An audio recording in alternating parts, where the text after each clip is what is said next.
एक बूढ़े भिखारी अनोखी कहानी। हर दिन एक भिखारी दरवाजे के पास आकर भीख मांगता था और घर का मालिक हमेशा घर के बाहर आते ही उसे देखकर फिर जाया करता। कई बार उसके लिए गालियां भी बकता। वो कहता, तू जिंदा ही क्यों है? पूरी जिंदगी ऐसे ही भीख मांगेगा क्या? धरती का बोझ क्यों बना बैठा है? और कभी-कभी उस भिखारी को गुस्से में वह धक्का भी मार दिया करता।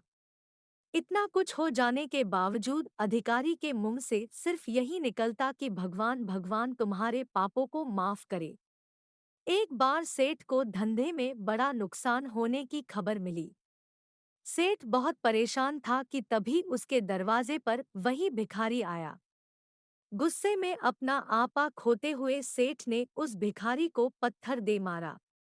पत्थर लगने के कारण भिखारी का सर फूट गया और उसके सर से खून बहने लगा। फिर भी दर्द से कराहते हुए भिखारी ने इतना ही कहा, भगवान तुम्हारे पापा को माफ करे। भिखारी वहां से चला गया। सेठ सोच में पड़ गए। भिखारी को पत्थर मारा, फिर भी उसने सिर्फ प्रार्थना की।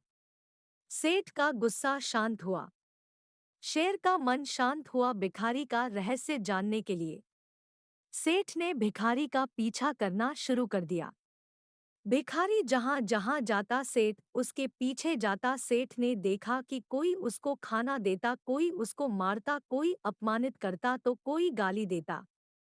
लोग भिखारी के साथ चाहे जैसा व्यवहार करते, लेकिन भिखारी सबके लिए एक ही प्रार्थना करता, भगवान तुम्हारे पाप माफ करें। अब रात होने को आई थी। भिखारी अपने घर जाने के लिए लौटा। वो अपने घर पहुंच गया, लेकिन सेठ अब भी उसका पीछा कर ही रहा था। एक पुरानी टूटी हुई खटिया पर एक बूढ़ी औरत लेटी हुई थी, काफी कमजोर और बीमार लग रही थी। वह भिखारी की पत्नी थी। अपने पति को वापस आता देख वह खाट से उठ खड़ी हुई। पत्नी ने अपने पति के भीख वाले कटोरे में देखा, उसमें सिर्फ आधी बासी रोटी थी। उसे देखकर वह बोली, आज बस इतना ही मिला?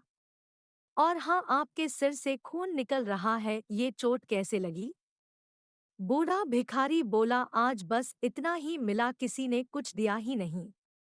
सबने गालियां दी और एक नए पत्थर भी फेंकना, इसीलिए मेरा सर फट गया। एक गहरी ठंडी सांस लेकर बूढ़ा भिखारी फिर से बोला, यह मेरे ही पापों का फल है। तुम्हें याद है, कुछ सालों पहले हम कितने अमीर थे? क्या कुछ नहीं था हमारे पास? हमारे पास हर चीज जरूरत से ज्यादा थी, लेकिन हमने कभी दान नहीं किया। और उससे भी बुरा हमने उस अंधे भिखारी के साथ किया जो हमारे द्वार पर भीख मांगने आया करता था। बूढ़ी पत्नी की आंखों में आंसू आ गए। वह बोली, हाँ, हम उस बेचारे अंधे के साथ बहुत बुरा करते थे। उसका अपमान करते थे। उसे खाने के लिए रोटी की जगह कागज दिया करते।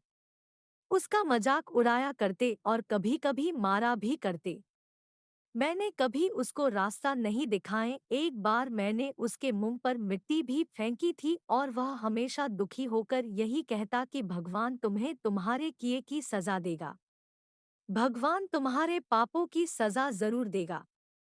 उसका श्राप सच हुआ और हम इस दुख भरी जिंदगी में आ गए। भिखारी बोला, हाँ, उसका श्राप सच हुआ, इसलिए मैं किसी को बद्दुआ नहीं देता।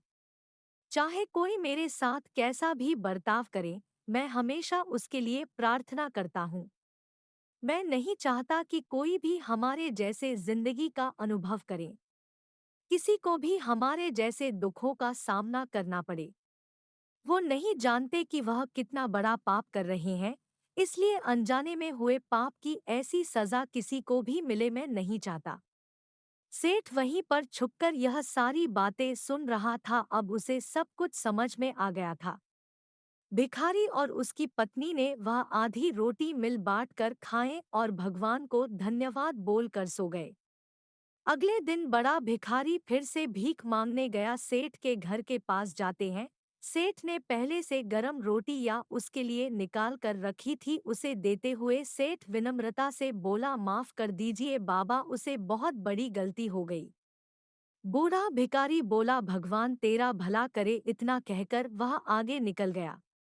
इस कहानी से जो सीख लेने लायक है वह बड़ी ही सिंपल है कि आदमी चाहे किसी के बारे में बुरा कहे या भला करे, लेकिन भगवान सिर्फ कर्म के हिसाब से उसको फल देता है। क्या हुआ अगर भगवान नहीं दिखता है, लेकिन यह बात बिल्कुल सच है, उसके खाते में सबका हिसाब बहुत बहुत पक्का होता है। इसलिए जब किसी के लिए कुछ भी करो तो अच्छा ही करो।